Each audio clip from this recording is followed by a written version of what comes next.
আমার স্বামী তো আগাগোড়া আমার শ্বশুর বেঁচে থাকায় থেকে আদি কংগ্রেস ছিল, কংগ্রেস থেকে উনি তো এখনো সেই টিএমসি করে।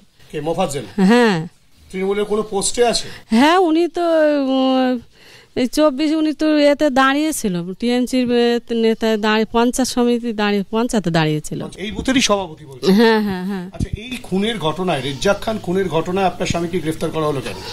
উনি তো একের সঙ্গে ওই দিনই তো মিটিংই ছিল, রাজ্জাক আমার স্বামী একসঙ্গেই তো মিটিং করেছে, কলেজ মাঠে মিটিং হয়েছে, হয়ে মিটিং সেরে উনি বাড়ি এসছে, আমার স্বামী তো আহসান ভাইয়ের সঙ্গেই ছিল।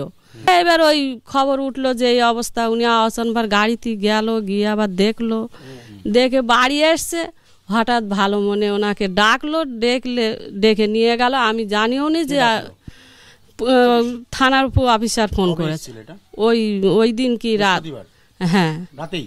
হ্যাঁ, রেজ্জাকের সঙ্গে আপনার স্বামী মোফাজ্জেলের সম্পর্ক কি তিক্ততা ছিল?